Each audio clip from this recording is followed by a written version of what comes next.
In a bustling city known for its towering skyscrapers and vibrant streets, there lived a man named Marcus Holloway.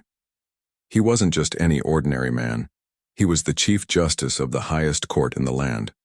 Marcus had earned this position not because he came from wealth or privilege, but because of his relentless determination to make the world a fairer place. Born into a modest family in a neighborhood often overlooked by society, Marcus grew up, surrounded by stories of struggle and resilience.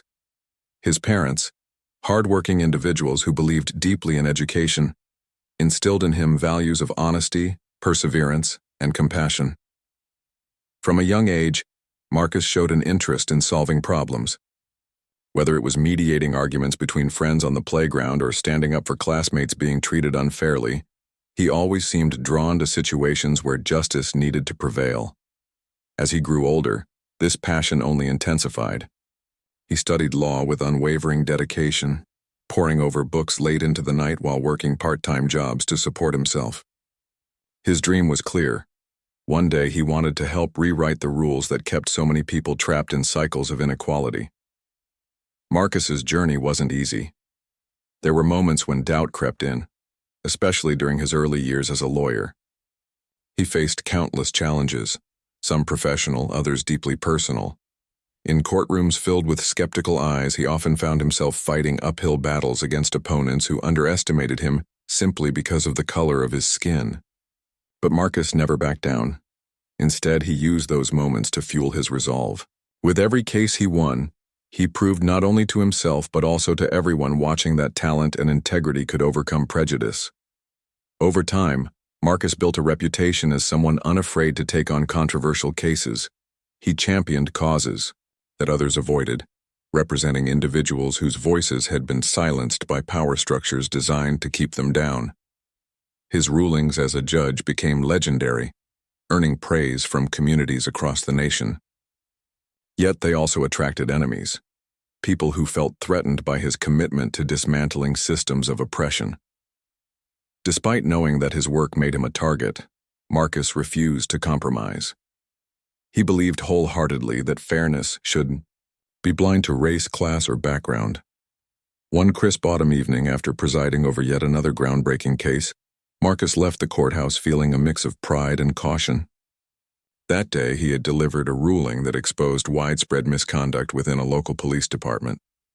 The decision sent shockwaves through the city, sparking heated debates about accountability and reform. While many celebrated his courage, others seethed with anger, vowing to make him pay for what they saw as an attack on their authority. As Marcus walked toward his car parked under the soft glow of streetlights, he couldn't shake off the uneasy feeling lingering in the pit of his stomach. It wasn't paranoia, it was experience. Over the years, he'd received threatening letters and menacing phone calls, reminders of the risks he took every time he stepped into the courtroom. Still, Marcus reminded himself that fear couldn't dictate his life. He climbed into his sedan, adjusted the rearview mirror, and turned the key in the ignition. The engine roared to life, and for a brief moment, everything felt normal again. The drive home was quiet at first. The streets were empty, save for the occasional flicker of headlights passing by. Marcus let his mind wander, replaying fragments of the trial in his head. He thought about the victims who finally felt heard, the families who now had hope for change. For all the challenges he faced, moments like these made it worth it. But as he approached a quiet intersection, red and blue lights suddenly flashed in his rearview mirror. His heart sank. Marcus slowed down and pulled over, confusion clouding his thoughts. He hadn't broken any traffic laws. He was certain of that. So why were the police stopping him? Rolling down his window, he gripped the steering wheel tightly, bracing himself for whatever might come next. Two officers approached his vehicle, their flashlights cutting through the darkness. Their expressions were unreadable, but something about their body language set off alarm bells in Marcus's mind. This wasn't going to be a routine check. "Good evening, officers," Marcus said calmly, keeping his tone polite. "Is there a problem?" The lead officer ignored the question, shining his flashlight directly into Marcus's face.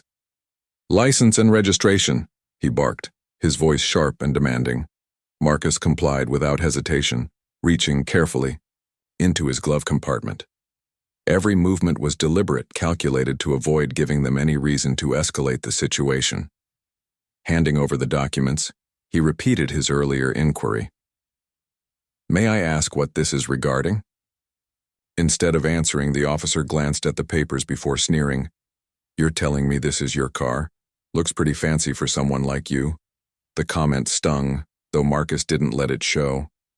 "Yes, it's my car," he replied evenly. "I've owned it for years." The second officer chimed in, his tone mocking.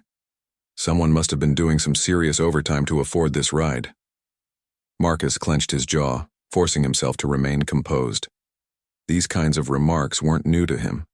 They were part of the subtle, and sometimes not so subtle ways racism manifested itself in everyday interactions. Still, hearing them directed at him in such a hostile manner was jarring. He decided to assert himself gently. "If there's no issue, I'd appreciate being allowed to continue my journey home." But the officers weren't interested in letting him go. Instead, they exchanged smirks before one of them leaned closer, his breath hot against Marcus's ear. "We'll decide when you can leave, Your Honor," he spat, sarcasm dripping from every word. It was then that Marcus realized the gravity of the situation. They knew exactly who he was, the Chief Justice, and they didn't care. If anything, it seemed to embolden them further. Fear began to creep in, but Marcus pushed it aside. He reminded himself of all the times he'd stood firm in the face of adversity. Surely he could handle this too. Little did he know, however, that this encounter would spiral far beyond anything he could have imagined. The air grew heavier as Marcus sat in his car, the red and blue lights still flashing behind him. His mind raced, trying to make sense of what was happening. He had done nothing wrong.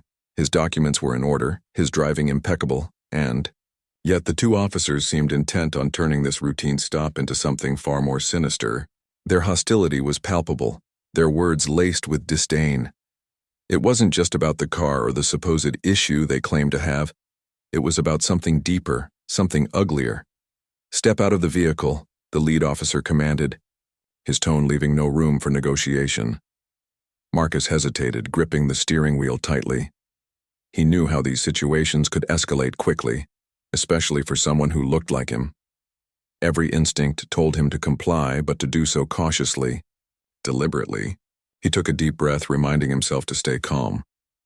"I'm happy to cooperate," Marcus said evenly, keeping his voice steady despite the knot forming in his stomach. "But may I ask why you're asking me to step out?"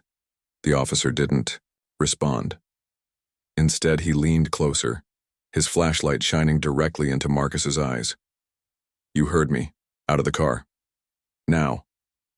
Marcus unbuckled his seatbelt slowly, making sure every movement was visible and non-threatening. He opened the door and stepped out onto the quiet street, the cool night air brushing against his face. The second officer circled around the car, his hand resting conspicuously on the holster of his gun. Marcus felt a wave of unease wash over him. This wasn't right.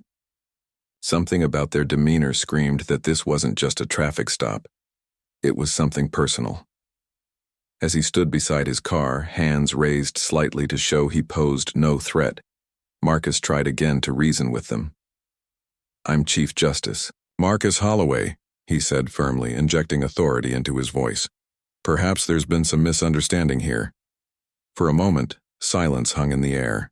Then the lead officer chuckled, a cold, mocking laugh that sent chills down Marcus's spine. "Oh, we know exactly who you are," he sneered. "Big shot judge thinks he can walk all over us, huh? Thinks he's better than everyone else?" Marcus blinked, taken aback by the venom in the man's words. He had faced hostility before, both in courtrooms and outside them, but this was different. This was raw, unfiltered hatred masked thinly as law enforcement. And worse, it came from people who were supposed to protect and serve. Before Marcus could respond, backup arrived. Two more patrol cars screeched to a halt behind the first, their headlights illuminating the scene like a spotlight. Officers spilled out, surrounding Marcus's car. Among them was Officer Grayson, a name Marcus recognized immediately. Grayson was infamous in the community, known for his aggressive tactics and discriminatory behavior. Complaints against him, had piled up over the years, but somehow, he always managed to slip through internal investigations unscathed. Grayson strode forward, his expression hard and unreadable. "What do we have here?" he asked, though it was clear he already knew. His gaze locked onto Marcus, sizing him up like prey. "Looks like Judge High and Mighty got himself pulled over." Marcus straightened his posture, refusing to let intimidation break him. "There's been a mistake," he said, his voice firm despite the growing tension. "I haven't violated any laws. If you'd review my documentation—" "Shut your mouth," Grayson snapped, cutting him off mid-sentence. "We'll decide if there's been a mistake. Until then, you're coming with us." The other officers closed in, forming a tight circle around Marcus. One of them grabbed his arm roughly, twisting it behind his back. Pain shot through his shoulder as handcuffs clicked into place. Marcus winced but bit back a cry. He wouldn't give them the satisfaction of seeing him flinch. "What are you arresting me for?" Marcus demanded, his voice rising above the clamor. "This is unlawful detention." No one answered. Instead, Grayson leaned in close, his breath hot against Marcus's ear. "You think you're untouchable, don't you? Making rulings against us, embarrassing us in public. Well, guess what, Your Honor? Nobody's untouchable." Marcus's heart pounded in his chest. He wanted to argue, to demand answers, but he knew it wouldn't matter. These men weren't interested in justice. They were interested in teaching him a lesson. Humiliation burned in his chest as they shoved him toward the nearest patrol car. The gravel crunched beneath his feet, each step feeling heavier than the last. Sitting in the back seat of the cruiser, Marcus stared out the window at his car, now abandoned on the side of the road. The reality of the situation hit him like a punch to the gut. This wasn't just an arrest, it was retaliation.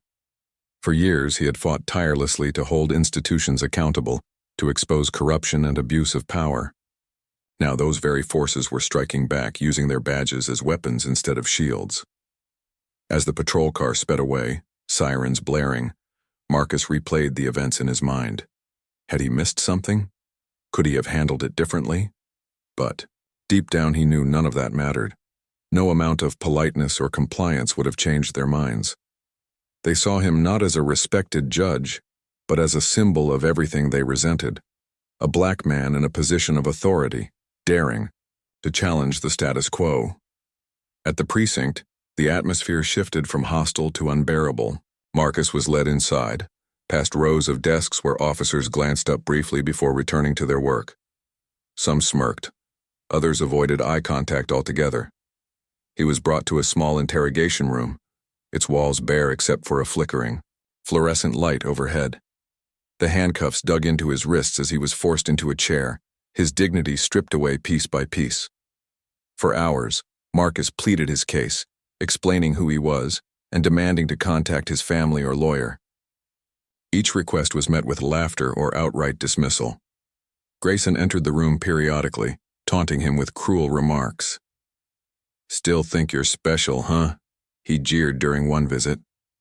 "How does it feel to be on this side of the law?" Marcus clenched his fists under the table, fighting back tears of frustration. He thought about the countless times he had sat in courtrooms, listening to defendants recount similar experiences. Back then, he had believed that justice could prevail, that fairness would eventually triumph over prejudice. Now, sitting alone in that cold, sterile room, he wondered if he had been naive all along. Time blurred together as the night wore on. Fatigue weighed heavily on Marcus's shoulders, but sleep was impossible. Every creak of the door, every distant shout, kept him on edge. He tried reasoning with the officers again, appealing to whatever shred of humanity might still exist within them. "You don't have to do this," he said quietly during one exchange. "Let me go, and we can put this behind us." But they only laughed harder, their voices echoing cruelly in the confined space. "Too late for apologies, Your Honor," one of them sneered. "You should have thought about consequences before sticking your nose where it didn't belong." Exhaustion gave way to desperation as Marcus realized the gravity of his predicament. These men weren't planning to let him walk away. not without making an example of him first. Fear gripped his heart as he imagined what might come next. Would anyone even realize he was missing? How long would it take for someone to find him? In that moment, Marcus understood the true weight of the system he had spent his life trying to reform. It wasn't just broken, it was rigged. And now, caught in its gears, he felt powerless to stop it. Hours turned into an eternity as Marcus sat in the cold, sterile interrogation room. The fluorescent light above him flickered intermittently, casting eerie shadows on the walls. His wrists ached from the tight handcuffs, and his body felt stiff from being confined to the hard metal chair for so long. But it wasn't just physical discomfort that weighed heavily on him. It was the crushing realization that he was utterly alone. No one knew where he was. No one was coming to save him. The officers had stopped taunting him for now, leaving him in silence broken only by the distant hum of voices and the occasional slam of a door down the hallway. Marcus tried to focus, to think clearly, but fear gnawed at the edges of his mind. He replayed the events leading up to this moment over and over again, searching for any detail he might have missed. A way out, a loophole, anything. But no matter how many times he went through it, the conclusion remained the same. He was trapped. His thoughts drifted to his family. What would they think when he didn't come home? Would they panic, calling his phone repeatedly only to hear it go unanswered? Or worse, would they assume he'd been delayed at work and not realize something was wrong until it was too late? The thought of them worrying made his chest tighten. He had always prided himself on being their rock, their protector. Now he couldn't even protect himself. As the minutes dragged on, exhaustion began to take its toll. Marcus's eyelids grew heavy, but sleep eluded him. Every time he closed his eyes, flashes of what might happen next invaded his mind. What if Grayson decided to escalate things further? What if they transferred him to a holding cell with inmates who were less than welcoming? Or worse, what if they simply decided to make him disappear altogether? A wave of desperation washed over him. He couldn't let it end like this. Not like this. Summoning what little strength he had left, Marcus raised his voice. "I need to speak to someone," he called out, hoping someone outside the room could hear him. "This is unlawful. I demand to see my lawyer." His words echoed faintly in the empty corridor beyond the closed door, but no one responded. After several tense moments, the handle turned, and the door creaked open. It was Officer Grayson, flanked by two other officers. They entered the room without saying a word, their faces unreadable masks of indifference. Marcus swallowed hard, forcing himself to maintain eye contact. "You can't keep me here indefinitely," he said, his voice trembling slightly despite his best efforts to sound confident. "I haven't committed any crime. If you release me now, we can resolve this peacefully." Grayson smirked, crossing his arms over his chest.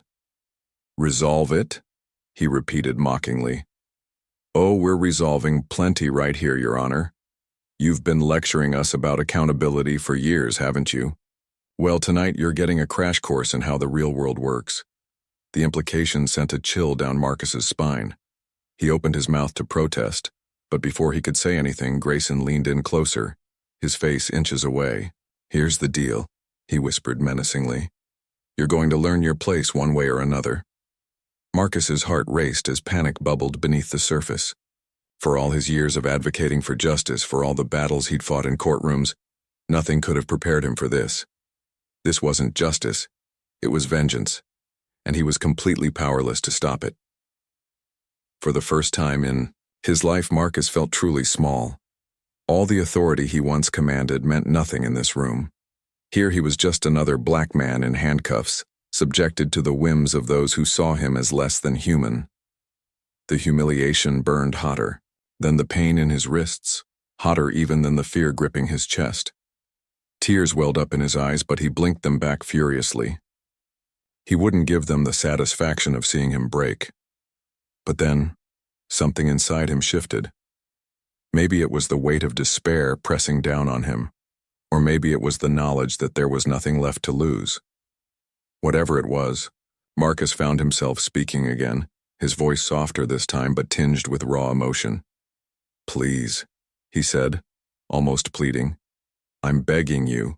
Don't do this. Let me go, and I'll make sure none of this gets out. No charges, no consequences, just please. The room fell silent. Even Grayson seemed taken aback by the sudden vulnerability in Marcus's tone.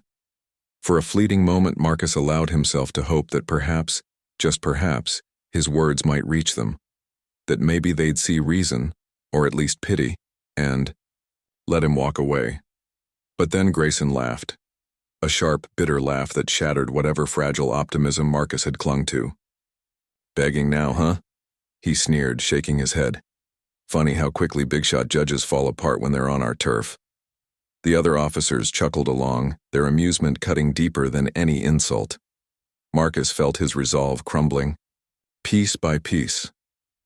This wasn't just about teaching him a lesson anymore, it was about breaking him. And as much as he hated to admit it, they were succeeding. Time blurred together after that. Marcus lost track of how long he remained in the interrogation room, staring blankly at the wall as the officers came and went, delivering fresh rounds of mockery each time. Eventually, they hauled him to his feet and led him down a narrow hallway, toward the holding cells. The precinct was eerily quiet now, most of the staff having gone home for the night. Only a skeleton crew remained, their footsteps echoing ominously in the empty corridors. When they reached the cell block, Marcus hesitated, dread pooling in his stomach. The space smelled of sweat and despair, a grim reminder of the countless lives that had passed through these bars. One of the officers unlocked a cell and shoved him inside roughly, slamming the door shut behind him. The metallic clang reverberated through the air, sealing Marcus off from the outside world. Inside the cell was dimly lit, its concrete walls stained with grime. A single bench ran along one side, offering little comfort. Marcus sank onto it, his body trembling with exhaustion. He glanced around, taking stock of his surroundings. There was no clock, no window, nothing to mark the passage of time. Just four walls closing in on him, suffocating him slowly. Despite everything, Marcus's mind refused to shut down. It raced endlessly, replaying memories of happier times, the laughter of his children, the pride in his wife's eyes whenever he walked through the door, the applause of colleagues after delivering a landmark ruling. Those moments felt impossibly distant now, like fragments of a dream slipping further and further away. He wondered if anyone was looking for him. Surely someone must have noticed his absence by now.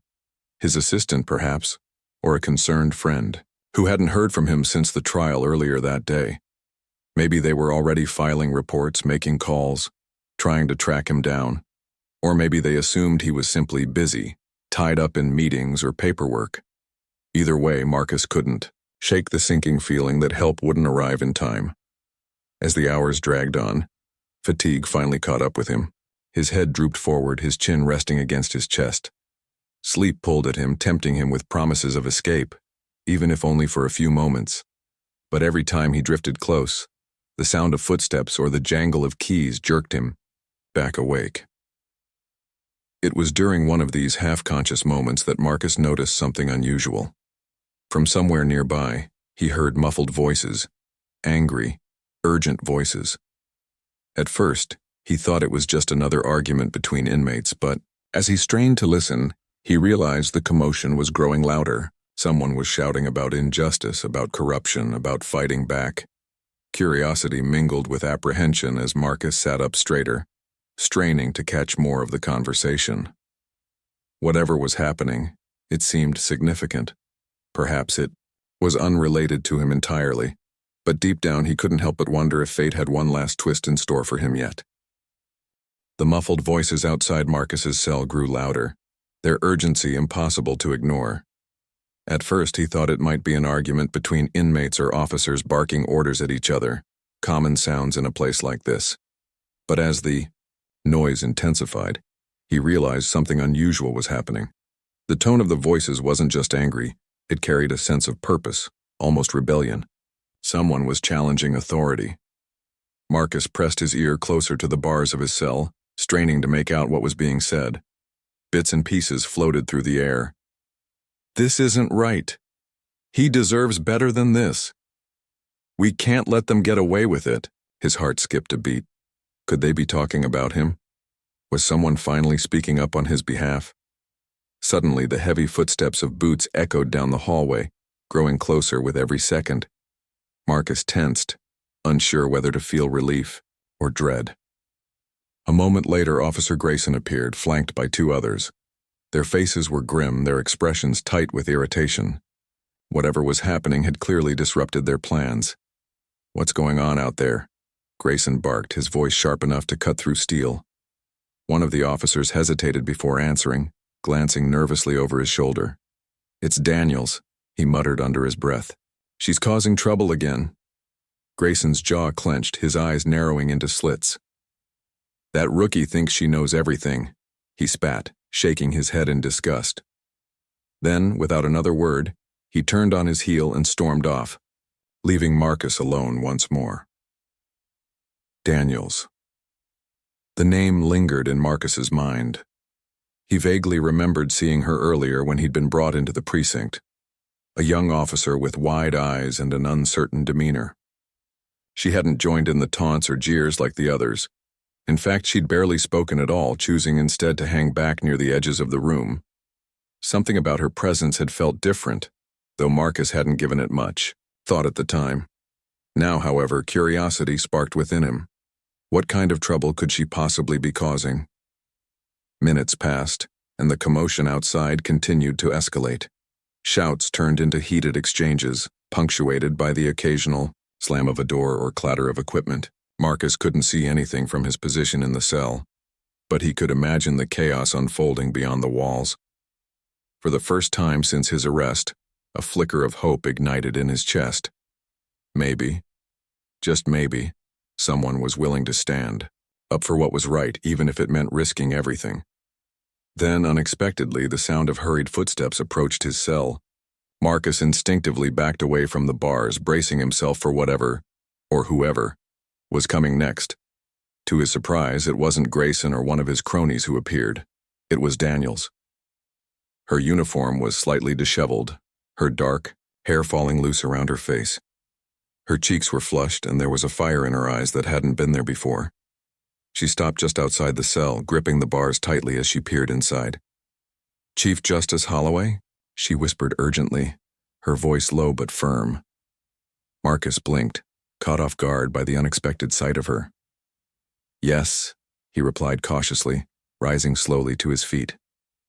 "Who are you?" "I'm Officer Daniels," she said quickly, glancing over her shoulder to ensure no one else was nearby. I've been watching what they're doing to you. This isn't right, none of it is." Marcus stared at her, searching her face for any sign of deception. But all he saw was sincerity and fear. Fear not for herself, but for him. It was a look he recognized immediately, having seen it countless times in courtrooms where victims fought to speak their truth despite overwhelming odds.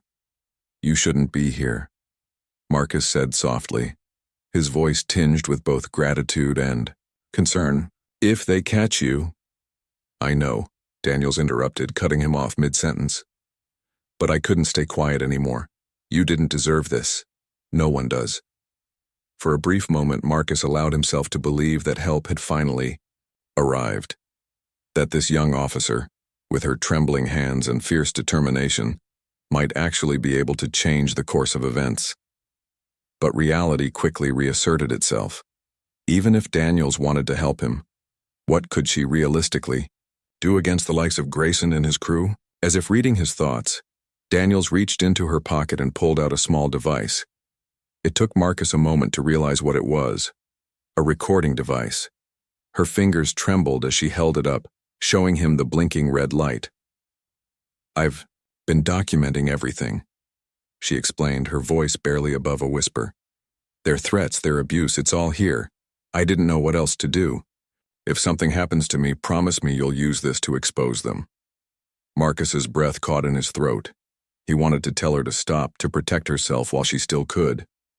But deep down, he knew how important her actions were. Not just for him, but for everyone who had ever suffered silently under the weight of injustice.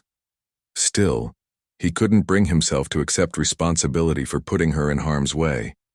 "This isn't your fight," Marcus said firmly, stepping closer to the bars. "You don't owe me anything." Daniel shook her head, her expression unwavering. "Yes, it is," she countered. "It's everyone's fight. And if I don't do something now, then who will?" Before Marcus could respond, the sound of approaching footsteps echoed down the hallway. Daniels froze, her eyes widening in panic. "They're coming," she whispered, shoving the recorder toward him. "Take it. Hide it, please." Without waiting for a reply, she turned and sprinted away, disappearing into the shadows before anyone could spot her. Moments later, Grayson appeared, his face flushed with anger. He scanned the area suspiciously, his gaze lingering briefly on Marcus's cell before moving on. Alone once more, Marcus slipped the tiny device into his pocket, his mind racing. He didn't know what Daniels had risked to gather that evidence or what price she might pay for it, but he vowed to honor her bravery. If he survived this ordeal, he would make sure the world heard her story too. Back in the main part of the precinct, tensions were reaching a boiling point. Daniel's defiance had stirred unrest among some of the younger officers, many of whom had grown increasingly uncomfortable with the way things were handled. Whispers spread like wildfire, fueled by rumors of corruption and misconduct. Meanwhile, Grayson and his allies doubled down, determined to maintain control at any cost. In the midst of this internal conflict, news of Marcus's arrest began to leak outside the precinct. A janitorial worker, overhearing snippets of conversation, shared the information with a friend who happened to run a local blog. Within hours, social media erupted with outrage. Hashtags like "Justice for Holloway" and "Drown Accountability Now" trended nationwide, drawing attention to the plight of the Chief Justice. Protests formed almost overnight, with crowds gathering outside the precinct demanding answers. Activists and community leaders called for immediate action, urging authorities to investigate the circumstances surrounding Marcus's detention. Calls flooded police headquarters, emails poured into government offices, and reporters camped out in front of the building, microphones at the ready. Inside, Grayson seethed. He had underestimated the power of public opinion, and now, the pressure was mounting. Orders came down from higher-ups to resolve the situation discreetly, but Grayson wasn't about to let Marcus walk away unscathed. Not after everything he'd done to humiliate him. By dawn, Grayson made a decision. He ordered Marcus transferred to a holding cell under false charges, ensuring the move happened quietly to avoid drawing attention. As Marcus was led away, his body aching from hours of neglect and abuse, he couldn't shake the feeling that this wasn't the end. It was only the beginning. Unknown to Grayson, Daniels watched from afar, her heart pounding with equal parts, fear and resolve. She knew the battle was far from over, but as long as she had breath in her lungs, she wouldn't stop fighting, not until justice prevailed. The early morning light filtered weakly through the barred windows of the precinct, casting long shadows across the cold concrete floors.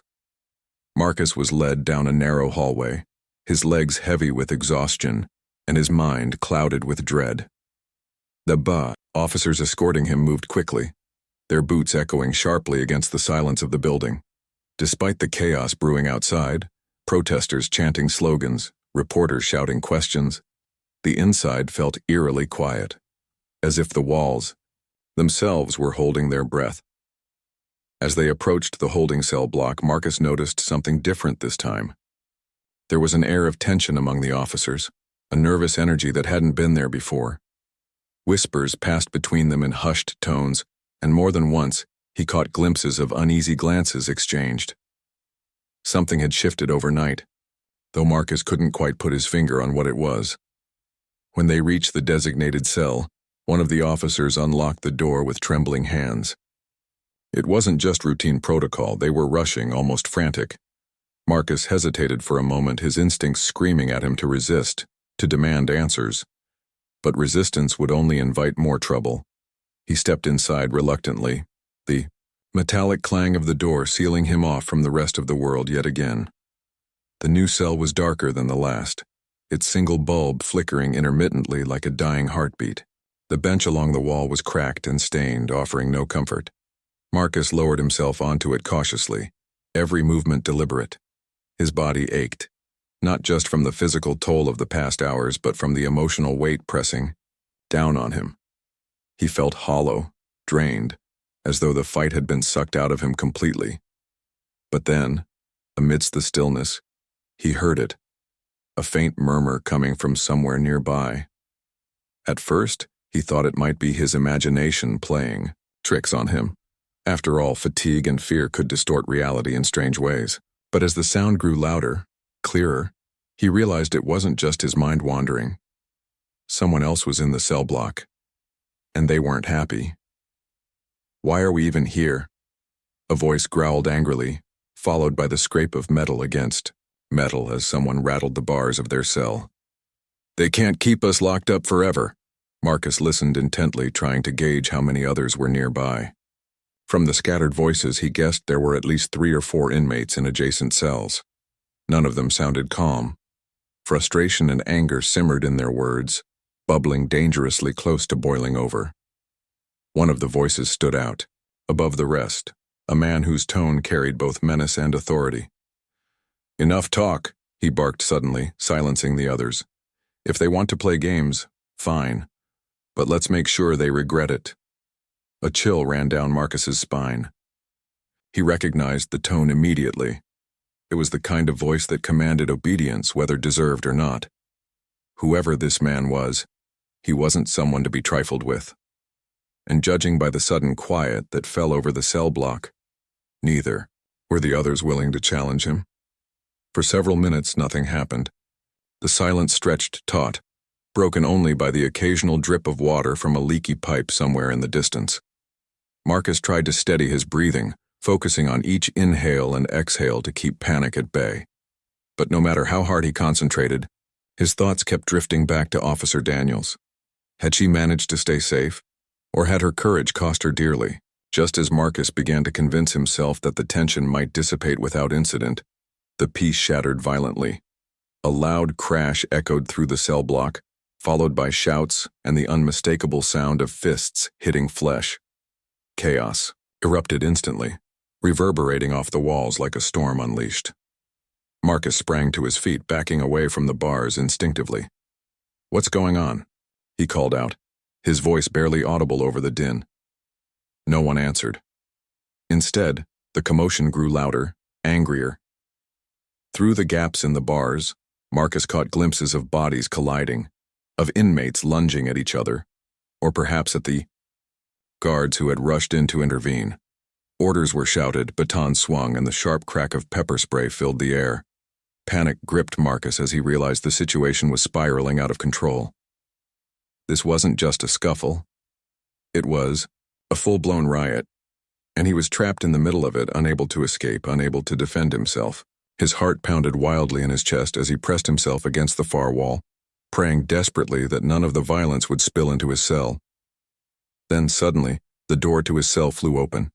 2 officers stormed in, dragging him roughly to his feet. Marcus struggled instinctively, his weakened body offering little resistance. "What are you doing?" he demanded, his voice trembling with fear. "Where are you taking me?" No explanation came. Instead, he was shoved forcefully into the hallway, where the scene was even more chaotic than before. Officers and inmates clashed everywhere, their movements frenzied and unpredictable. Flashes of red and blue lights reflected off the walls as backup units arrived, adding to the cacophony of sirens and shouts. Amidst the mayhem, Marcus spotted Grayson standing near the entrance to the cell block, his face contorted with rage. In his hand, he held a baton, tapping it rhythmically against his palm as he surveyed the destruction around him. When his eyes landed on Marcus, a cruel smile twisted his lips. "You see this mess?" Grayson snarled, pointing the baton toward the riot. "This is your fault. You brought this on yourself." Marcus stared at him, incredulous. "My fault?" he shot back, his voice rising despite his fear. "You're the one who threw me in here with these people. What did you think would happen?" Grayson didn't respond. Instead, he signaled to the officers holding Marcus, gesturing for them to move him further away from the chaos. As they dragged him toward an empty interrogation room, Marcus caught sight of something, or rather, someone, that made his blood run cold. Officer Daniels stood in the corner of the hallway, her uniform torn and her face streaked with dirt. Her hands were cuffed behind her back and a bruise was already forming under her left eye. She looked disoriented, scared, but alive. Their eyes met briefly, and in that split second, Marcus saw a flicker of determination beneath her pain. Whatever had happened to her, she hadn't given up. The realization hit Marcus like a punch to the gut. They had targeted her too. For standing up, for daring to question their actions, they had punished her brutally. Guilt and anger surged within him, fueling a fire he hadn't felt since his arrest. These men weren't just corrupt, they were monsters hiding behind badges. Once inside the interrogation room, Marcus was thrown onto the floor, his already battered body protesting with every impact. The officers slammed the door shut behind them, leaving him alone once more. This time, however, the isolation didn't feel suffocating. Instead, it gave him clarity, a chance to process everything that had happened. He thought about Daniels, about her bravery in the face of overwhelming odds, about the protesters outside, demanding justice not just for him, but for everyone who had suffered silently for too long. About the countless lives destroyed by systems designed to oppress rather than protect.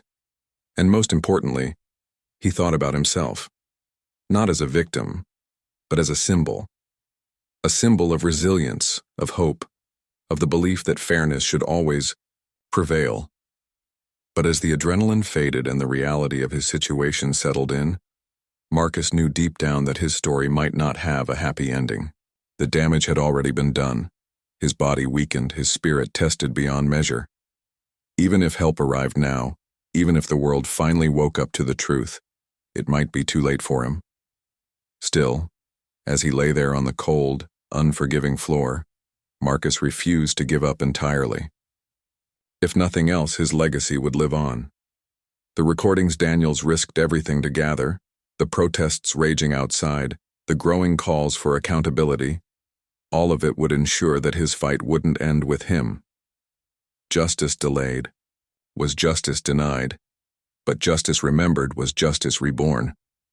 And so, with tears streaming down his face and his heart heavy with sorrow, Marcus whispered one final promise to himself. Even if I don't survive this, the truth will. The chaos outside the precinct reached a fever pitch as dawn broke over the city. Protesters filled the streets, their voices rising in unison like a tidal wave demanding change. Chants of "Justice for Holloway" echoed through the air, amplified by megaphones and carried further by social media streams that spread the message across the nation. Reporters jostled for position near the entrance, microphones thrust forward as they begged for updates from anyone willing to speak. The pressure mounted on the police department, whose walls seemed to shrink under the weight of public scrutiny. Inside, however, the tension was palpable. Officers scrambled to contain the riot in the cell block, while simultaneously trying to manage the growing crisis unfolding beyond their doors. Calls poured in from higher-ups, city officials, department heads, even federal authorities, all demanding answers. Grayson paced furiously near the interrogation room where Marcus lay, his mind racing with desperation. He knew they were running out of time. If word got out about what had truly happened inside those walls, careers would crumble, reputations would shatter, and lives would be ruined, including his own. But Grayson wasn't ready to surrender just yet. With grim determination, he signaled 2 trusted officers to join him. Together they entered the interrogation room, their faces masks of cold resolve. Marcus looked up weakly as they approached, his body trembling not from fear, but from sheer exhaustion. His eyes locked onto Grayson's, silently daring him to make another move. "You've caused enough trouble," Grayson growled, leaning down until his face was inches away from Marcus's. "It stops now." Marcus didn't respond. He couldn't muster the energy to argue or plead anymore. Instead, he simply stared back, his gaze unwavering despite the pain coursing through his body. For a moment it felt as though time froze, the room heavy with unspoken words, unrelenting hatred. and the inevitability of what was to come. Then, without warning, Grayson grabbed Marcus by the collar and hauled him to his feet. "Take him, out back," he ordered sharply, nodding toward a side exit rarely used except for discreet transfers. The other officers complied immediately, dragging Marcus along with brutal efficiency. Each step sent waves of agony through his limbs, but he bit back any sound of protest. Whatever they planned to do next, he wouldn't give them the satisfaction of seeing him break. As they neared the door, however, fate intervened in an unexpected way. A young officer, new to the force, and visibly shaken by the events of the night, stepped into their path. It was Daniels again, her uniform still disheveled but her spirit unbroken. She held a phone in one hand, its screen glowing brightly as she played a recording aloud. "This is going viral," she said firmly, her voice steady despite the fear flickering in her eyes. "Everyone will know exactly what you've done." Grayson froze, his expression shifting from anger to panic. He lunged toward her, snatching the phone from her grasp, but it was too late. The damage had been done. The recordings Daniels had risked everything to gather were already spreading online, exposing the truth in raw, undeniable detail. Footage of Marcus's arrest, the taunts, the abuse, it was all there, laid bare for the world to see. For a moment no one moved. Then chaos erupted once more, but this time it came from within the precinct itself. Officers who had remained silent until now began questioning orders, refusing to participate further in what they now saw as a gross miscarriage of justice. Arguments broke out, alliances fractured, and the once unified front Grayson had relied on crumbled before his very eyes. Realizing the tide had turned irreversibly against them, Grayson and his accomplices abandoned their plan to silence Marcus permanently. Instead, they fled the scene, leaving behind a trail of confusion and betrayal. Marcus collapsed onto the floor, his strength finally giving out. But even as darkness threatened to consume him, he heard distant shouts, not of hostility, but of relief. "Over here. We found him." Paramedics burst through the side door moments later, guided by Daniels and a small group of officers who had defied orders to ensure Marcus received help.